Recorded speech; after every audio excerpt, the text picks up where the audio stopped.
Por que as pessoas que estudam menos são as que passam em concurso? Eu sou Carlos Cesari, eu ensino concurseiros a serem aprovados em concurso, mesmo com pouco tempo para estudar. Se esse conteúdo faz sentido para você, já deixa aqui seu like, se inscreva no canal e ative as notificações para não perder os próximos vídeos. Primeiro ponto é a gente diferenciar a quantidade de horas de estudo com a qualidade das horas de estudo. Muitas pessoas acham que para você estudar com eficiência, para você ter sucesso realmente na prova do seu concurso, é você aumentar as suas horas de estudo. Porém, na verdade, o que faz a diferença é a qualidade do seu estudo, a forma como você realiza o ato de estudar, o método que você utiliza. Veja, é melhor você estudar 2 horas com um método eficiente do que você estudar 6 horas de forma aleatória. Não adianta você estudar muitas horas se você está com um método ineficiente ou não tem nenhum método de estudo, não tem planejamento nenhum. É como se você estivesse cortando uma árvore com machado cego, aumentando o número de machadadas sem afiar o machado. Você vai aumentar o esforço, vai se cansar muito mais e a árvore não vai cair.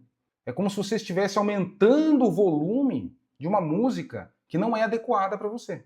E a gente vê muitas pessoas confundindo isso, achando que estudar com eficiência está diretamente relacionado ao número de horas que você fica sentado na cadeira. E isso não é verdade. Existem 2 ilusões que passam na cabeça dos concurseiros que pode estar passando aí na sua cabeça, que está te levando a estudar de uma forma ineficaz. A primeira delas é acreditar que acumular conteúdo é estudar com eficiência. Não é porque você está assistindo muitas horas de vídeo, lendo muitos PDFs, que todo esse conteúdo vai ficar retido na sua mente, que você vai conseguir acessar essa matéria na hora da prova. Uma segunda ilusão é você acreditar que aquela sensação de cansaço que você tem depois de estudar também é eficiência. Ah, hoje eu estudei 8 horas, estou super cansado, esgotado, estou indo no caminho certo. Não necessariamente. Estudar com eficiência não é só acumular conteúdo na mente e se cansar. Na verdade, a eficiência nos seus estudos se encontram em 3 elementos. O primeiro elemento é você aprender em menos tempo. Ou seja, você não precisar gastar tantas horas para você reter um determinado conteúdo.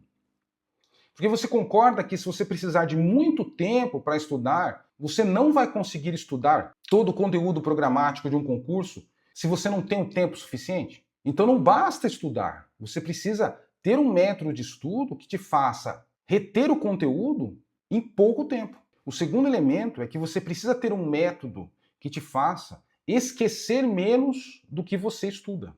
Ou seja, estudar de uma forma que, na hora da prova, você consiga resgatar a matéria que você estudou. E um terceiro elemento, e não menos importante, é você saber o que fazer em cada sessão de estudo. Muita gente negligencia isso. Acha que estudar é só sentar na frente de um computador, de uma apostila e começar a ler.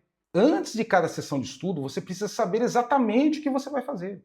Se você vai só ler, se você vai estudar, se você vai revisar, se você vai fazer exercícios. Se isso não estiver muito claro antes de cada sessão de estudo, é provável que você perca tempo e não consiga estudar de forma eficaz, precisando de muito mais horas para conseguir assimilar um determinado conteúdo. Então veja que estudar com eficiência não está diretamente ligado à quantidade de horas de estudo. E por que é tão importante a gente buscar essa eficiência no estudo? Hoje em dia, o tempo é o recurso mais valioso que a gente tem. Então, se você não tem um método de estudo que te proporcione aproveitar ao máximo os minutos que você tem durante o dia, você não vai conseguir ser aprovado. Todos temos 24 horas. Não tem como você aumentar o número de horas do seu dia, passar para 30 horas. Não dá. A única variável que é controlada por você é a eficiência do seu método de estudo, porque você não consegue aumentar a sua quantidade de horas de estudo durante o dia. Principalmente se você tem uma rotina corrida, que precisa cuidar da família, trabalhar, que é o caso da maioria das pessoas que estão estudando hoje para concurso. Então, por que estudar mais horas não é a solução? Quando você aumenta as suas horas de estudo, automaticamente você se cansa mais. Primeiro, porque o ato de estudar já desgasta naturalmente. E segundo, muitas vezes você vai tirar o tempo de descanso para estudar. Então, além de você gastar energia para estudar, você está tirando horas que você poderia estar recuperando essa energia, seja dormindo, seja descansando. E toda vez que você se cansa mais fisicamente e mentalmente, a sua memorização ela tende a diminuir.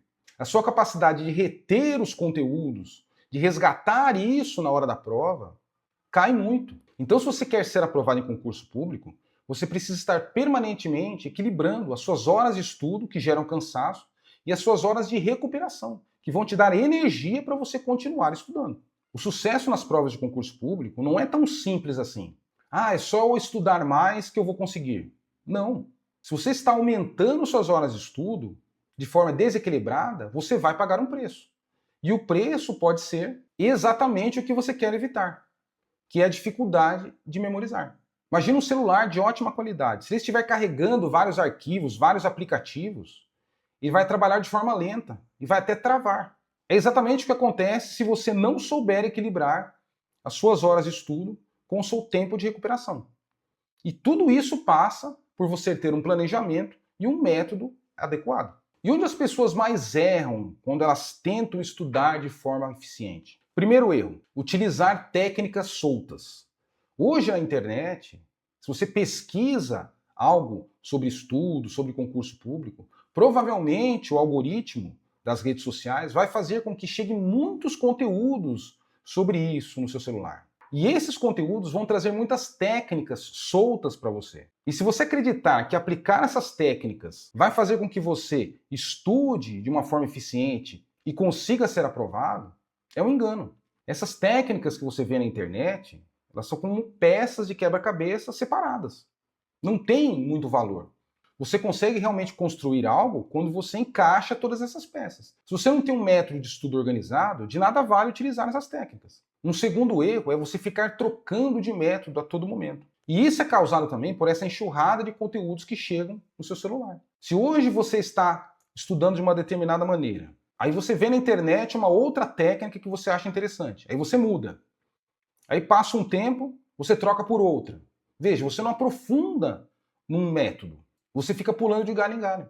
E isso faz você realmente não conseguir ter sucesso. Um terceiro erro é você fazer muitos resumos, mas não conseguir organizar as revisões. Muita gente não tem dificuldade em estudar, em fazer muitos resumos, porém não sabe como revisar tudo isso que ele produziu. Sendo assim, de nada adianta. Você tem muito material resumido, mas não consegue revisar isso de forma sistemática para que você consiga memorizar. E um quarto erro é confundir entender com memorizar.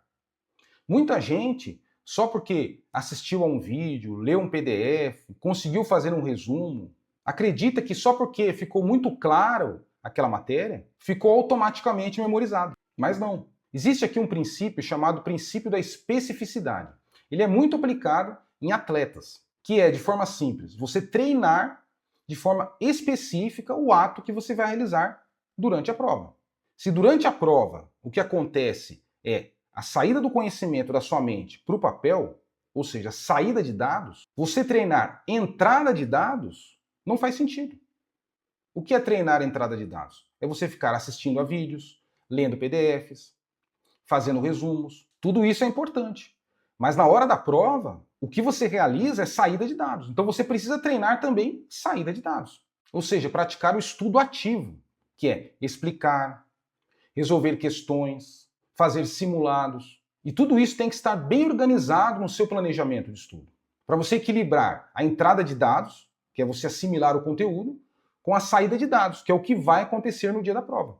Daí a importância de você já começar a estudar com um método organizado, para que você planeje e equilibre todos esses momentos dentro do seu período de estudo. E por onde começar? Priorizando mais a consistência do que a intensidade. O que seria isso na prática? Dê preferência no início em criar o hábito de estudar e não ficar aumentando as horas de estudo de forma desorganizada. Por exemplo, é melhor que você estude 30 minutos, 1 hora, todos os dias, no mesmo horário, no mesmo local, do que pegar no fim de semana e estudar 8 horas no sábado, 8 horas no domingo. Isso não te ajuda a criar o hábito de estudar. Quando você entende isso, você para de tentar compensar a sua falta de estratégia com mais horas de estudo. E isso é muito comum. Muitos concurseiros acabam desistindo porque não tem planejamento, não tem estratégia, não tem um método, e aí percebem que não estão conseguindo estudar com eficiência. Logo, eles querem compensar estudando mais. E aí eles caem naquele erro que eu disse aqui. Aumentam a quantidade de estudo, se cansam mais, memorizam menos e acham que precisam aumentar mais ainda as horas de estudo porque estão memorizando menos. E acabam caindo nesse ciclo vicioso. Então, a partir de hoje, comece devagar. Menos é mais. Foque em construir o hábito de estudar. Comece com pouco, 30 minutinhos todos os dias, até você se acostumar. O seu corpo e sua mente entender que o estudo faz parte de uma rotina. Porque a aprovação acontece quando você transforma o tempo em aprendizado e não só em esforço. Se você gostou desse vídeo, deixa aqui seu like então, se inscreva no canal e compartilhe com alguém que você acha que vai ser interessante esse conteúdo. Beleza? Até o próximo vídeo.